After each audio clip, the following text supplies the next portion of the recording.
Hello আপু, hello. ওই ওই বটের বাচ্চা, তুই হ্যাকার, তুই হ্যাক অন করে খেলিস। আল্লাহ আপু, এগুলো আপনি কি বলতেছেন? তো বলবো না, তুই যেইখান থেকে মারিস ওইখান থেকেই হেড লাগে। তুই আমাকে সবগুলা রাউন্ড হেডশট দিয়ে মারছিস, আমি কি এতটাই বটলি? আচ্ছা আপু, ঠিক আছে, আমি মানলাম যে আমি হ্যাক অন করে খেলছি। এখন আছে আপনি আপনার টিম কোডটা দেন। কেন কেন, তুই টিম কোড দিয়ে কি করবি বট? আপনাকে দিতে বলছি, আপনি দেন জাস্ট 30 সেকেন্ড, আমি আসতেছি। তো গ্যাস, আপনারা তো জানেনই যে আমার বড় আইডিয়া আছে, আর আমি ছোট আইডিতে ঢুকছিলাম জাস্ট হচ্ছে একটা প্র্যাঙ্ক করার জন্য।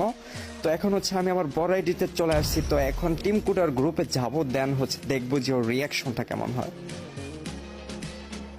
Hello hello. কে? মানে আপনি? হুম, ঠিকই, সে 32 লেভেলের প্লেয়ারটাই আমি। ও ভাই সাব, বিগ ফ্যান, ও মাই গড। লল আপু, একটু আগে না অনেক অনেক বট বলে চিল্লাইতেছিলেন, মানে যা তা বলে অপমান করতেছিলেন। মানে আমি বট, আমার আইডির লেভেল নাই, মানে এগুলো কি আপু? সরি ভাইয়া, আমি আসলে বুঝতে পারিনি যে আপনার এত বড় আইডিয়া। হ্যাঁ আপু, মানে এইগুলা করা ঠিক না, ঠিক আছে? মানে আমি আমার বট আইডি দিয়ে আসছি, অনেকেই তো বট আইডিতেই গেম প্লে করে, অনেকের তো ভালো আইডি নাই, তাই বলে যে তাদের সাথে এরকম ব্যবহার করবেন এটা ঠিক না।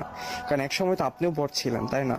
আর আপনি তো হঠাৎ করে এত প্রো হন নাই, আর আপনার লেভেল তো হঠাৎ করেই 50 হয় নাই, বুঝেন নাই? তো কষ্ট লাগে। যাই হোক, এটা একটা প্র্যাঙ্ক ভিডিও ছিল, আমি আমার বট আইডিতে গেছি। তো আপু এরকম প্লিজ কারোর সাথে করেন না, অনেক কষ্ট লাগে। ঠিক আছে, আর কখনো এরকম করব না।